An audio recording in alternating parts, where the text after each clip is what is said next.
Good afternoon. Thank you for joining us. We'll bring you the latest on that developing news you just heard at an Ontario border with New York State.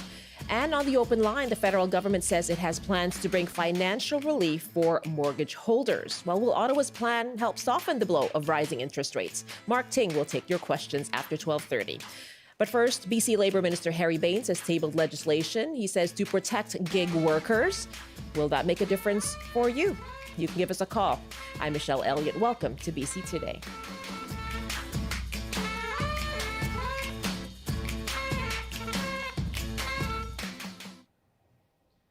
Thanks for joining us on CBC Radio 1, live streaming on CBC Gem, cbc.ca/BC, and on the CBC Vancouver YouTube page. And we begin with breaking news this hour. All international bridges connecting the U.S. and Canada in Western Ontario near Niagara Falls have been shut. This after what the FBI is calling a, quote, vehicle explosion. The incident happened on the Rainbow Bridge on the U.S. side just before 10 o'clock Pacific time. There is no word yet on injuries or what caused the explosion. Prime Minister Justin Trudeau addressed the House of Commons in the past hour. This is obviously a very serious situation in Niagara Falls. There was a vehicle explosion at the Rainbow Bridge crossing. I've been briefed by the NSIA and the Minister of Public Safety. CBSA, RCMP, and Transport Canada are all fully engaged in providing the necessary support. There are a lot of questions, and we are following up to try and get as many answers as rapidly as possible. We are in close contact with U.S. officials, and will continue to work closely with them. We will continue to be engaged. We will provide updates. Updates I can give right now is there are 4 border crossings that are right now closed: Rainbow Bridge, Whirlpool Bridge, Queenston Bridge, and Peace Bridge. Additional measures are being contemplated and activated at all border crossings across the country. We are taking this extraordinarily seriously, and Mr. Speaker, I will have to excuse myself now to go get further updates and work on this very serious situation. Thank you, Mr. Speaker. That is Prime Minister Justin Trudeau speaking in the last hour. And we have been hearing more details as well from the Minister of Public Safety, Dominic LeBlanc, speaking in the past hour. And he says Canada is collaborating with authorities in the United States.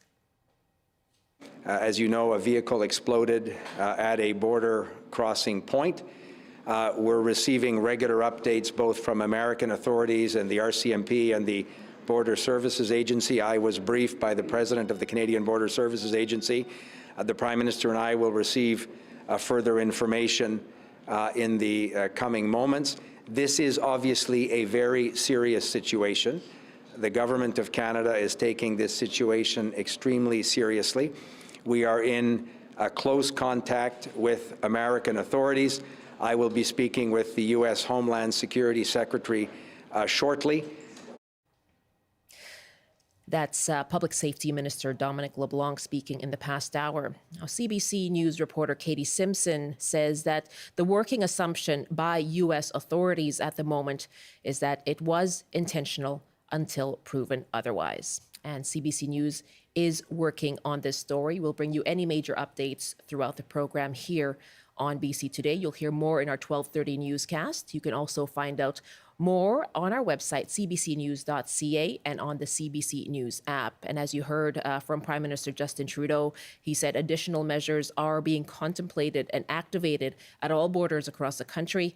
We have been making calls to Canada Border Services here in BC. We'll have more for you throughout the day here on CBC Radio 1. It is 12:10 now, 1:10 in the Mountain Time Zone.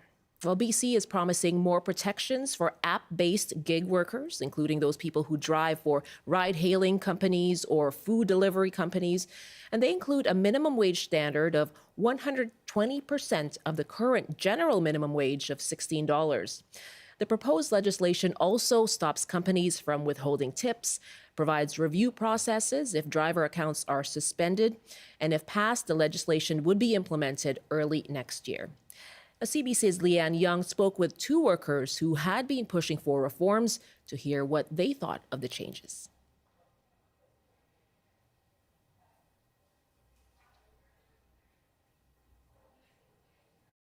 I want to show you one thing. This is my total income for 4 days. 379 total income. When the legislation, if it passes as it stands, it would about double. That's what I'm expecting.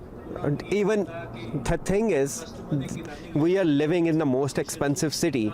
Can we survive like this? So the 120%, so that means about $20 minimum wage. What did you think of that? I think that's a start. It's definitely not that's going to bring us at par with our even costs of operation in general. I mean, Kuljit is right. Like having around a $35 hourly rate, which is again, there's definitions. You've got engaged time, non-engaged time, and whatever. Those need to be clarified. But that will at least start giving us a little bit in our pocket. And when Kuljit was mentioning about benefits and dental expenses and whatnot, so that's, I feel, well, a little too further ahead in terms of we just want the basic stuff like, what if my car gets broken down? I'm not being paid at all. What if I have, a doctor's appointment someday? I'm not being paid. So sick pay, vacation pay, we're entitled, we work 7 days, at least 10 to 12 hours. Right? So we need to have a break for everyone's safety. Those are the voices of drivers, Inder Raj Gill, and before him, Kuljit Singh. And they are app-based drivers who are commenting on what the changes were that were announced from BC's Labour Minister last week, what difference they would make for them. And we're going to hear from Harry Bains in just a moment. We'd also like to hear your reaction to the government's plans for gig workers. Would they help improve your working conditions? You can call us 1-800-825-5950, 604-669-3733. You can hit pound 690 on your cell phone.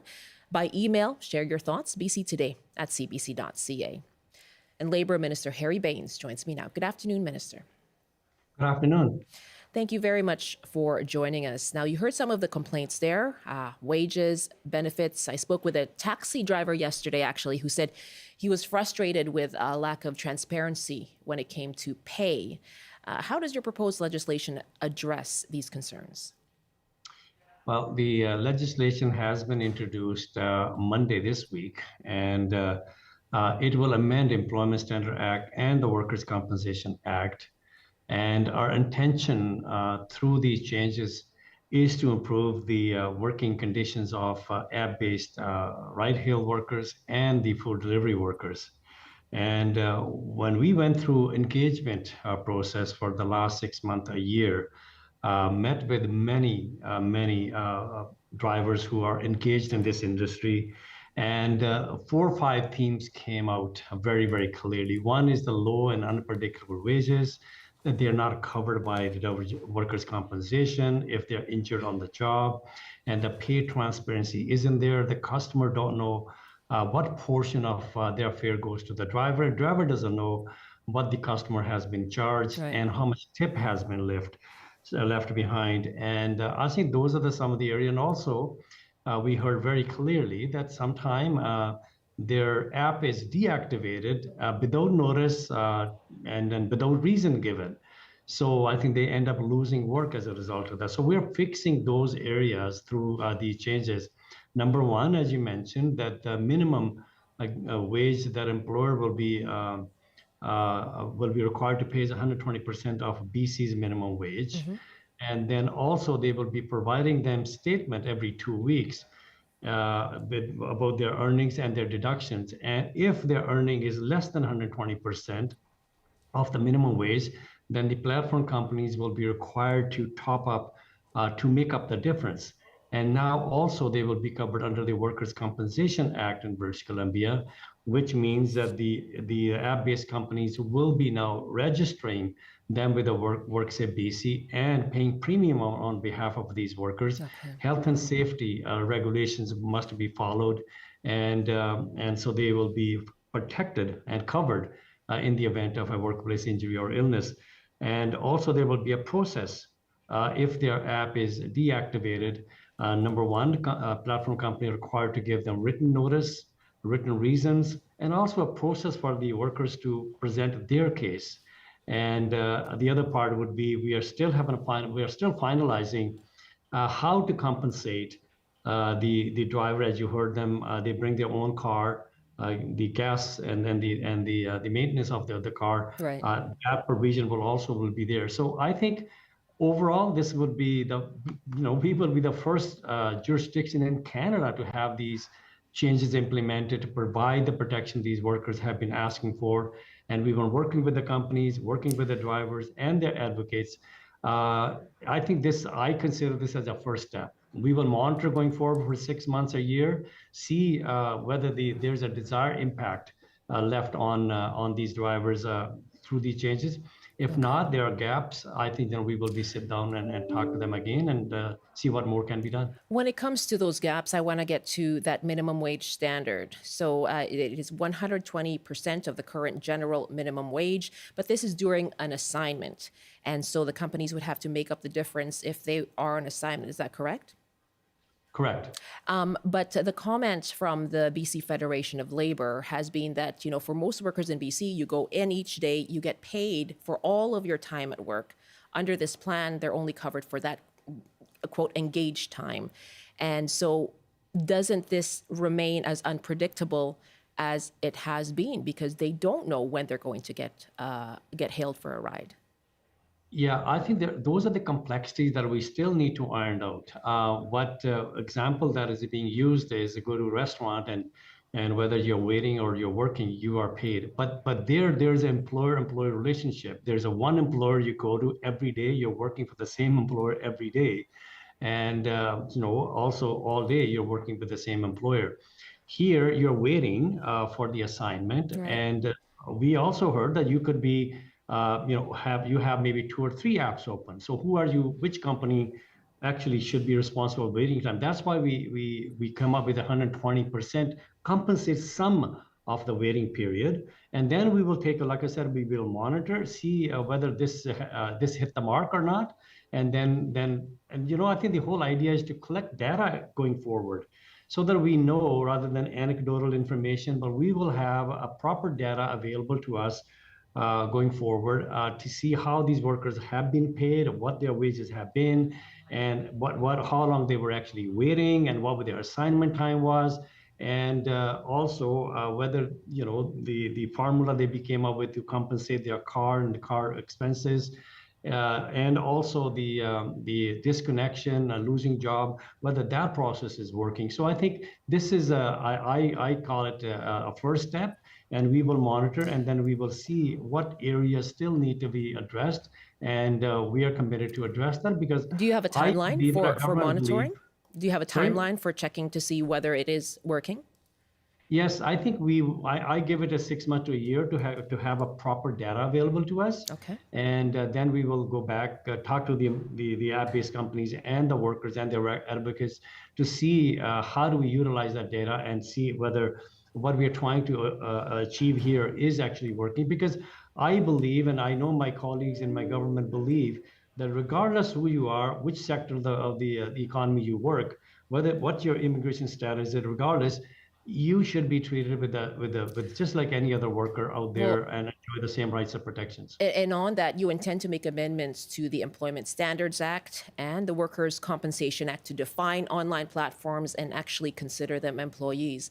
Has this not been an ongoing contentious debate, whether they should be considered employees or independent contractors? So how significant is this? Do you expect pushback from companies on that? This is very significant. I think all companies generally agree that certain standards are needed so that at least there's a level playing field among themselves. At the same time, there's a protection for the workers. Now, whether the employee or contractor under any different law, but for the purpose of these laws, they would be considered as employees and the company will be considered as employers. And I think the only person, people can talk about whether the platform companies can say this or somebody else can say what their status is. Only Employment Standard Branch has the authority to determine whether they're employees and whether there are employer-employee relationship.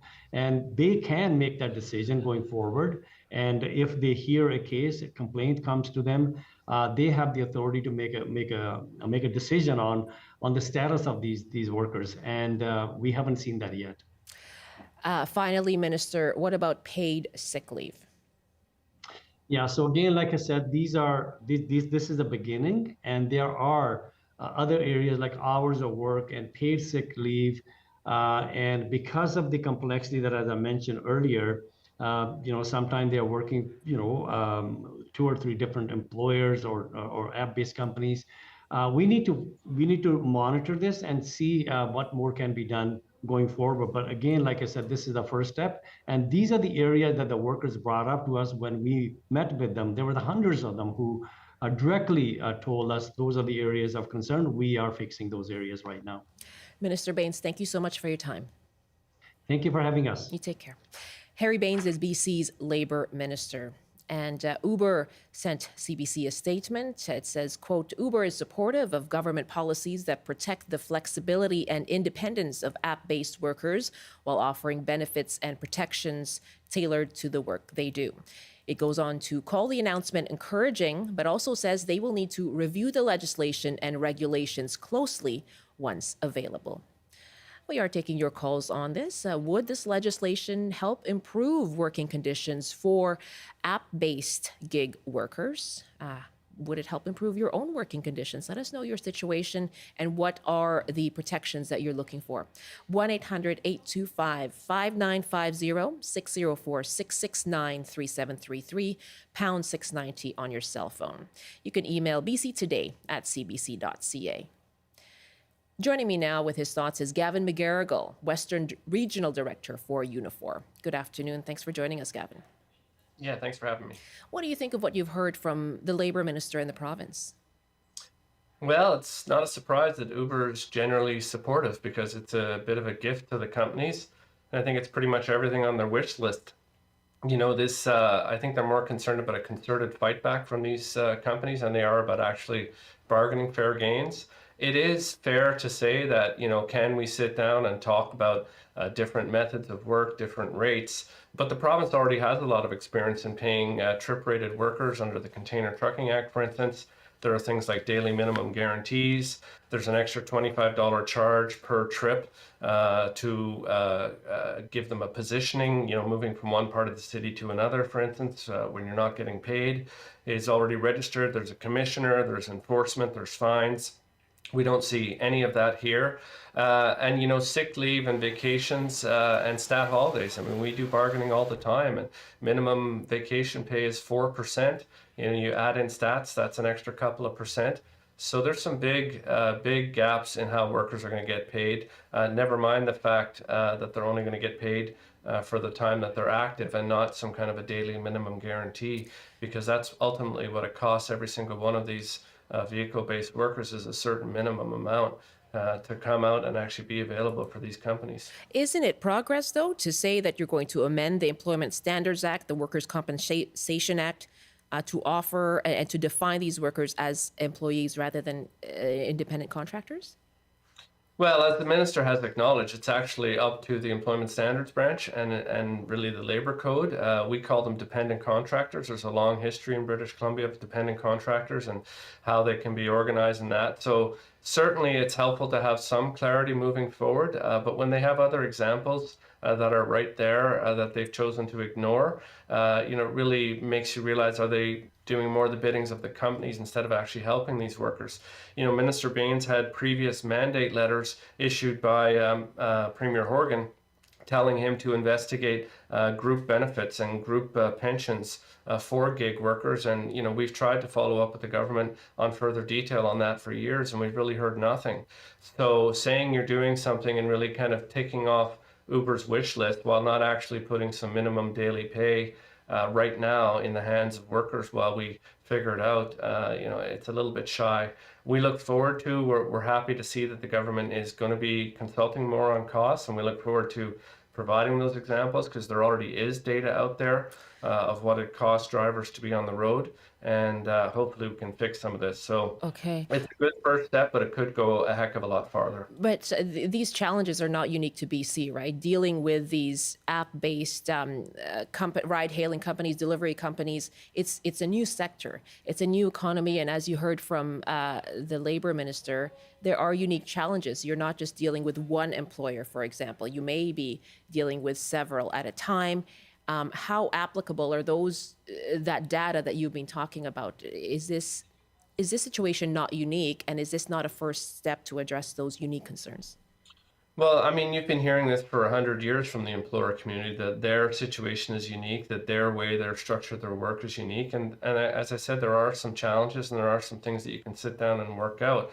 But again, we're not talking about that in the abstract anymore. We're talking about a government that has issued previous mandate letters to say, investigate benefits, investigate pension, that have set up a regime which is actually unique in terms of the Container Trucking Act, that has campaigned on successor rights and sectoral bargaining, where you can actually try to get a sense of a real voice for workers instead of just sort of a bare minimum, as we've seen here. So, it is positive to see something. I just really had hoped for a heck of a lot more, and hopefully it'll get better in the months to come as what we already know is plain will become even more obvious. And you're a union organization, and unions have been advocating on behalf of workers in these fields, Uber and Lyft workers, and for example. Do you see unionization coming for gig workers in the future? Absolutely. I mean, we've launched a campaign right now for Amazon workers at the Amazon warehouses here in Metro Vancouver, and we're actively signing, cards right now. We've been representing owner-operators from DHL, Loomis, and people who operate their own vehicles, 5-ton vehicles, all kinds of different things all across Canada. We have a lot of experience with this in bargaining fair rates and bargaining safe rates. And there's models out there that you can follow. One of the key things that's missing, though, is a real true voice for these workers in the sector. And we think that that's something that could have been fixed. The container trucking model, for instance, has a license per company. There are bonds that they have to face. There's an enforcement mechanism. There's a real way to actually have people step forward. And I just don't see any of that here yet. And hopefully they'll take their own example and their own data that they already have and do a lot better than this. Minister Bain said they would check in about 6 months to review whether this is working or not. What do you want to see next from the BC government? Well, we look forward to hopefully sitting down with them and bringing our expertise to the table and pointing out some of these flaws, and hopefully we can move forward as the minister says. I have every faith in this government that they want to do the right thing and they want to move forward, but the lobbying from these companies can be deafening at times, and I think they just need to take a bit of time and reflect on why these gaps are so evident, and then take some good faith steps to work with us and others to make it better for these workers, because I think that's ultimately what the government's trying to do here, and I commend them for that. Gavin McGarrigle, thank you for your time. Yeah, thank you. Take care. Gavin McGarrigle is the Western Regional Director for Unifor. It's 12:28 now, 1:28 in the Mountain Time Zone. Well, we do have our food bank fundraiser coming up in about a week, and about 4,000 babies under the age of 2 receive help from a food bank in BC every month. Next Friday, December 1st, is our annual CBC British Columbia Food Bank Day fundraiser. It is a day when we have special programming designed to inspire you to donate to a food bank of your choice. I'll tell you how you can make a donation in a few moments. But first, here's the story of one young mother. I'm Chantal. I'm a single mom. I'm on disability through work, so I'm unable to work full-time or anything. So the food bank has really helped me a lot. I'm just patting my baby's back. It helps him fall asleep. So he loves it. I worked for WorkSafe BC, and he just got out of the hospital like a bit ago, so that's why he has a cough. But so yeah, I used to work for WorkSafe BC. I still have my job there, but I'm just on disability because I hurt my back. And I had quite a few, I had 3 surgeries, so it's just been hard. Sometimes I only have enough just for like a little bit of food, and then I don't have enough for formula or diapers, and then when I come here, like, I always get that for sure. The food bank really helps me a lot because I have 3 kids, and like sometimes I only have enough money for just like a few food items, but when I come here I always get for sure diapers, wipes. They give me like hats for him. Like, they're just really helpful with anything I need, and I know for sure when I come here, like, it's just a relief off me, especially with the economy and everything that's going on right now. It's really, really expensive even when you're working, so it helps me a lot. Thank you very much to Chantal for sharing her story with us. And Friday, December the 1st, is the 37th annual CBC British Columbia Food Bank Day. We have special programming planned all day designed to inspire you to donate to the food bank of your choice in this province. And BC Today will air from noon to 3 hours with my co-host Margaret Gallagher, host of North by Northwest. But you don't have to wait until then to make a donation. Our online donation site is open now. Just go to cbc.ca/foodbankday, hit the Donate Now button. You'll see a drop-down menu listing all the food banks in BC. And once you have made your donation, you will receive a tax receipt by email within a few hours. Again, that website is cbc.ca/foodbankday. Hope to have you with us next Friday. It is 12:32, 1:32 in the Mountain Time Zone. You're with BC Today here on CBC, on Radio 1, and live streaming as well. All right, now it's time for a CBC News Update with Robert Zimmerman.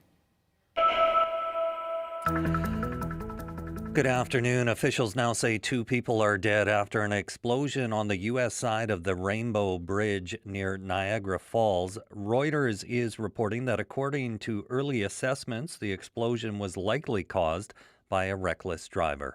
3 workers have been injured after a collapse at a construction site in downtown Vancouver. It's not clear how badly they were hurt. Officials haven't said what collapsed at the site on Nelson near Burrard, but it could be scaffolding. Fire officials are expected to give more details shortly.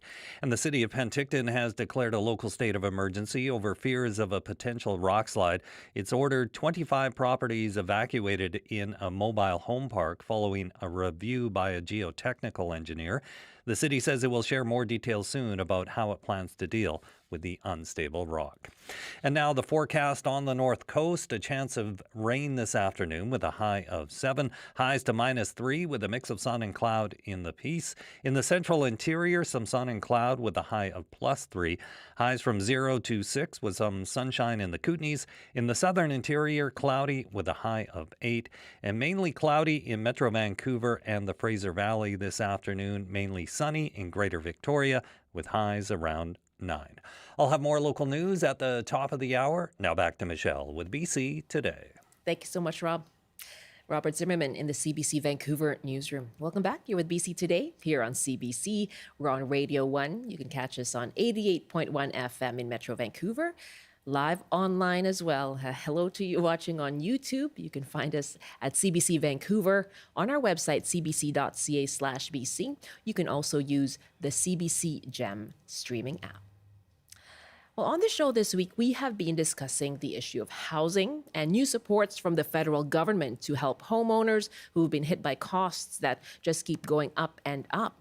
And we've also been talking about what the federal government plans when it comes to affordable and rental housing. And this was ahead of the fiscal update, the fall economic update from Finance Minister Chrystia Freeland, which she issued yesterday, of course. And we talked about this on Monday, asking you what you would like to hear from Ottawa on housing, and you've been having your say by email. Karen writes us from Caslow. There already is housing owned by owners who already have a home. It's true, in my village of 1,000 in the West Kootenay, businesses are challenged to hire workers who can't find a place to rent. The issue as I see it is that those with more than enough have the economic power and therefore control of what could be available at an affordable price to those without enough income to pay the exorbitant prices. Dina writes, what's changed in the housing market in the past decade is that housing has become a commodity. In the past, an individual might have had a property or two that they rented out at a reasonable rate full time to build equity while also providing housing stock. Short-term rentals did not exist. Now, housing is a commodity. All levels of government, federal, provincial, municipal, need to collaborate to build affordable housing that is administered by an agency like BC Housing. SD writes, I'm a licensed primary residence Airbnb host and have been since 2009. All three levels of government need to understand that resident hosts are not removing housing stock in any way and only earning income to help with their increased costs. The federal government should allow us to continue to deduct certain expenses, while the province and the city should support our licensed activities that generate thousands of dollars of income for our neighborhoods. I'm now a senior, and I appreciate this additional income greatly. I'm so tired of being a short-term rental piñata. For heaven's sake, let's apply the right rules to the right situations. And finally, this email from Karen in Colwood. I support affordable, non-market housing being built with government support, and I would like to know what the federal government will do to enhance energy efficiency regulations and accelerate zero carbon energy step code implementation so that all new housing does not end up needing retrofitting. We have a large enough inventory in need of retrofitting right now. Thanks so much for all of your emails. You can reach us, bctoday@cbc.ca. And yes, in light of that announcement, the fall economic update from the federal government, part of it says it would introduce a new Canadian mortgage charter that would offer mortgage relief for Canadian homeowners. The proposal includes not including a mortgage test, a stress test if they're switching lenders as they renew. And according to the Canada Mortgage and Housing Corporation, it reports 45% of Canadian mortgages will need to be renewed next year or the year after. That's a lot of mortgages. Well, will this help you? Will this help mortgage owners? Can Ottawa's plans help in reducing your payments? Well, to help us with what these proposed policies will mean for you in practical terms, we're joined by Mark Ting, partner with Foundation Wealth and On the Coast's personal guide to finance. He'll join them with guest host Amy Bell tomorrow afternoon. But first, Mark joins us now to take your questions, and you can call us 1-800-825-5950, 604-669-3733. You can hit pound 690. And email us your questions if you prefer. It's bctoday@cbc.ca. And Mark joins me now by Zoom. Hi there, Mark. Hi, Michelle. Thanks so much for doing this with us. What are the headlines for you from yesterday's economic update? Well, more specifically about the mortgage charter, it wasn't very overwhelming. So I've spoken to several mortgage brokers about it, and their responses were pretty muted. So there's about 6 main points that they mentioned, and most of those proposals are sort of already happening in the current situation.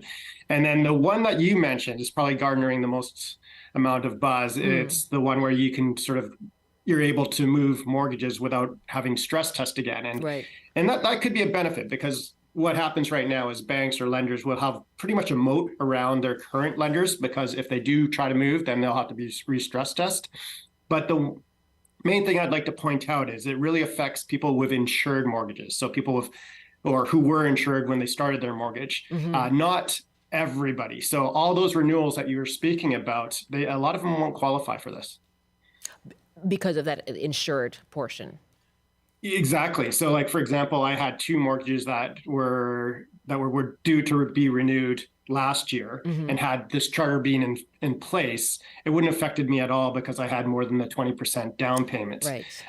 The other thing about that, even if you do have an insured mortgage, if you make any changes to it, for example, if you had debt that you wanted to roll into it, or a car payment or something like that, that's a whole new mortgage, and you have to be stress test. So it works for a specific group, people that were insured, and now they're looking around, they're coming up to renewal, and they do have that option to look around and see what else is out there. But if they make any changes, they're kind of out of luck. And so let's get back to what is the benefit anyway of not having to go through that mortgage stress test? Because isn't the point to ensure that you can, in fact, keep up your payments? Right. So the mortgage stress test was really, it was actually not a bad thing. It was quite important to do back when interest rates were really low. So like, let's say you got a mortgage a couple of years ago, 5 years ago, interest rates were much lower. And it made the assumption that, well, there's a possibility that from historically low interest rates that they could go higher, which actually happened. And that's why they had the stress test. So if there was a reset and your payments did go up by a certain percentage, because of that stress test, the idea was that those borrowers would be able to afford that payment. But now we're sort of on the other end. Interest rates have gone up a lot. They went, a current 5-year mortgage is around 5.7%. And, at the lows, it was probably like 1.8. And like at 2 years, 3 years, probably around 6.5. So we're sort of at the peak, like what a lot of people think is the peak of the interest rates. And the next 1% is likely not going to be higher. It's likely going to be lower. So there's less of a need of that stress test because there's a good chance at the next time of renewal, rates will be lower than they are today. Right. And so what is the concern then if people will not qualify for that exemption? There's a whole bunch of things that could happen. I mean, this is just a charter that they announced. The other thing that we should mention is completely voluntary. Like banks, lenders, they can essentially do what they want. They can adopt it. They can not adopt it. They can tweak it. Yeah. So it's just sort of like maybe a guidebook of what they would like to see happening. And, in the past, I used to do mortgages myself. And in the past, most mortgages are, 80% the same. And everyone was really concerned about the rate. The rate was the biggest determinant factor. But as things have progressed, the mortgages themselves have diverged. So there's a lot more nuances to them. And often when the decision to get a mortgage, it's more than just going for the lowest rate. There's other factors and flexibilities.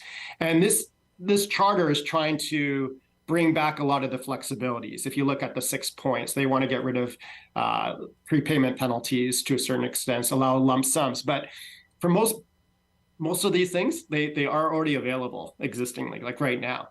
So I guess it's trying to maybe level a playing field if everyone agrees to it. I see that not happening. I don't think everyone's going to adopt it like widespread adoption across all the lenders, because there's private lenders, there's public lenders, there's credit unions, there's even variable mortgages. How they do payments are different from bank to bank. But I guess they're just trying to say, okay, this is something that we'd like to see happen. Whether it gets adopted or not, who knows? Time will tell. Still some uncertainty there then. Mark Ting is with me taking your questions on the federal government's announcement, part of its fall economic update. Part of it is that Canadian mortgage charter. And as you've been hearing, we've been speaking about that one element, the suggestion, ability to forego the mortgage stress test when it's time for you to renew if you're switching lenders. So we just got a bit of an assessment there from Mark Ting, asking you, what do you want to know about how Ottawa's plans might affect you and your mortgage? You can give us a call. Are you set to renew in the coming months? 1-800-825-5950, 604-669-3733. You can hit pound 690 as well. Our email is bctoday@cbc.ca. Ben is joining us from up in Fort St. John. Hello, Ben. Hello, how are you? I am fine. Thanks for calling. What do you want to say? Thanks for taking my call. Sure. Go ahead. I've got a couple of quick points here. The first point on the mortgage charter, it kind of makes my blood boil a little bit. Like, the longer this housing crisis is going on and the more inaction that Canadians are seeing is actually really distressing. For Freeland to get in front of cameras yesterday and actually suggest that extending your amortization for 10 years on a mortgage is a solution is laughable. You're basically asking somebody who, say, has a $2,500 a month mortgage to basically pay an extra $30,000 a year for 10 years on their property, and that will help solve the problem. It's laughable, number because of one. The interest. Okay. That's my first point. I think it's a very weak solution, and I don't see a politician on anywhere in sight that is willing to start attacking the demand side of this equation, because it's not going to be politically popular. And what do you think is needed to target that demand side? The demand side, I mean, in foreign and Canadian investors have been treating the real estate market in Canada like a Las Vegas casino for the past 20 years. That And commodification we heard about in the email it's earlier. commodification, speculation. I mean, I know that there are tax measures in place for people that own more than one home. Right. And when they sell that home, they have to pay a capital gain. As far as I'm concerned, that rate is not high enough. We need a major, major housing correction in this country, housing pricing correction in this country, much like we did in the 1980s. Because that housing correction in the 1980s actually allowed a whole new generation of home buyers to enter the market. And as it stands right now, if we do not have a housing price correction in this country that's meaningful, we're going to lose 2 generations of people that will not be able to enter the market or accumulate any wealth through real estate. And we're going to wind up with a feudal system where we have landowning aristocrats and basically serfs. Ben, I take your point. You're very passionate about it, and the generational divide there. I wonder if people who own homes would consider themselves aristocrats, how they would feel about a serious correction in the market. And some people tie their retirements to their homes. Okay, well, let me put it. But you know what? People in the 1980s, when the housing prices corrected, were also trying to achieve the same dream. Okay, I mean, and that's why it's not going to be a very popular way to handle it. But we're at a point now where the housing crisis, which is going to start affecting the way we live our lives in Canada, to a point where we're going to start possibly losing our social net. We're going to start losing people going to other countries, and realistically, Michelle, somebody who bought a house in 2000 for $200,000, and that's now worth $1.5 million, if that price corrected down to $500,000, it's going to hurt for sure. But you know what? The same thing happened 2 generations ago when a lot of Canadian homeowners basically lost their dream too. But what it did was make way for the next generations to create their dreams. And there's going to have to be pain borne by all, including the banks.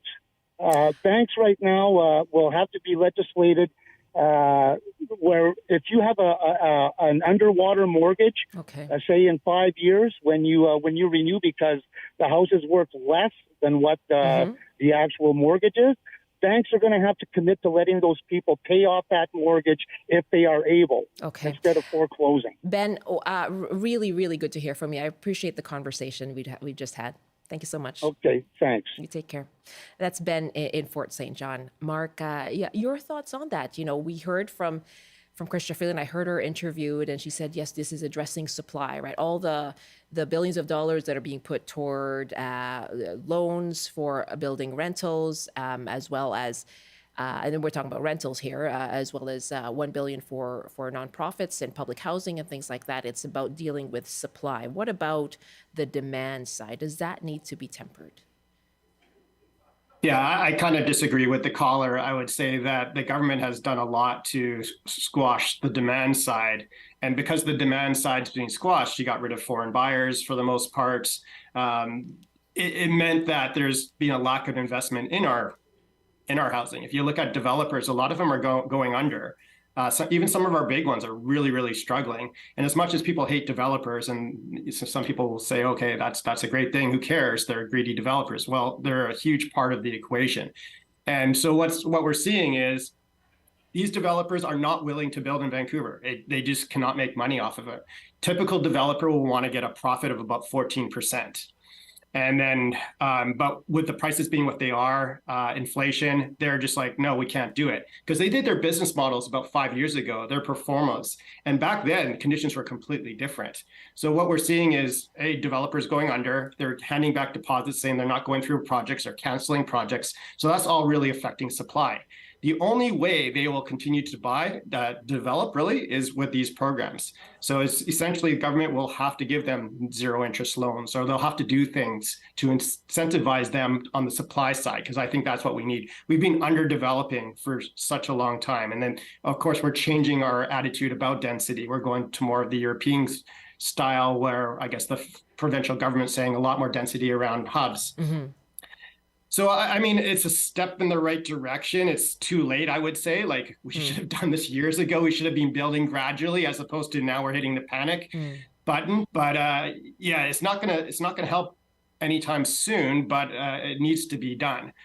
And then, of course, what everyone says, all three levels of government have to be on the same page, and that's just not happening. You'll see announcements on the federal side where they'll say, okay, we're going to stop charging GST, which is a huge amount. Like in the pro forma of a development, like that 5% is massive. It's a huge line of cost, because remember, they're trying to make 14%.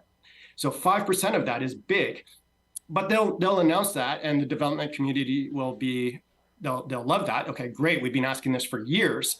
But like the very next day, literally 2 days later, the city of Vancouver increased their development fees by almost the exact same amount. So federal government, gives something, and then the local government takes it away, and developers are just a disconnect there. I want to really want to touch on his other point about amortization and extending amortization. What are your thoughts on that? I'm really interested to hear. Yeah, it's a trade-off. So if you are living paycheck to paycheck, or you can't make anything work, you have a choice. Or if some banks will not give you a choice, but some banks will. But some banks will say, okay, you can stick to your payment, but you're going to have this extra 10 years amortization, which means it's going to translate to, he's not wrong, like could be like $100,000 or more worth of interest. But pick your poison. Do you want an affordable payment that you can have today and stay in your home, still live there? Or do you want it automatically jacked up by 40 whatever percent? You can't afford it, you got to sell it, but you got a shorter amortization. So like me personally, if I would like the option, like if I was a homeowner, I would like to be able to make those decisions myself of whether I can afford to make those higher payments or increase my amortization, knowing that there's obviously going to be trade-off in terms of how much this will cost. The other flip side to that is why some people agree to these longer amortizations. And by the way, OFSI, like the regulators, they hate them. Like that's why they're trying to cut them off at 30. That's what they would like. But the other argument is inflation.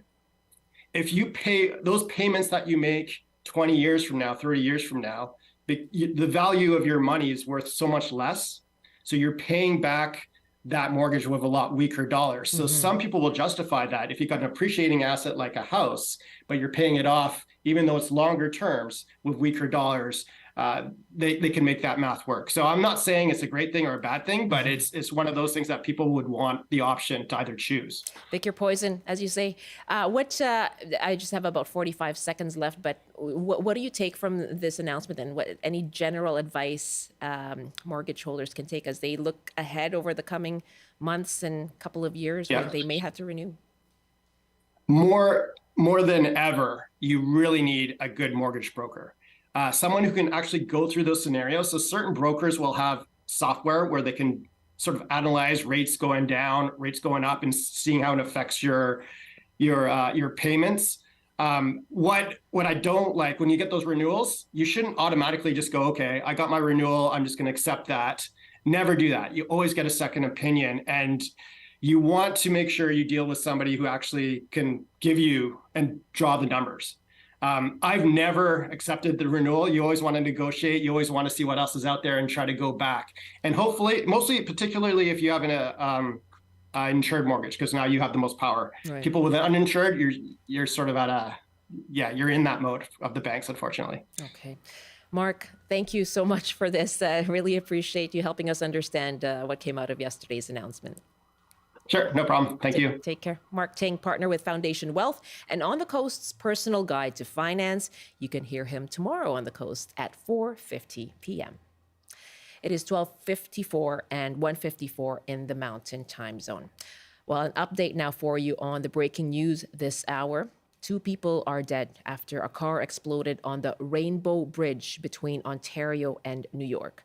The FBI is investigating what they're calling a, quote, vehicle explosion. All international bridges connecting the U.S. and Canada in Western Ontario near Niagara Falls have been shut. The incident happened at the Rainbow Bridge on the U.S. side just before 10 o'clock Pacific time this morning. And CBC News reporter Hilary Johnstone provided this update to our CBC News Network colleagues just a few moments ago.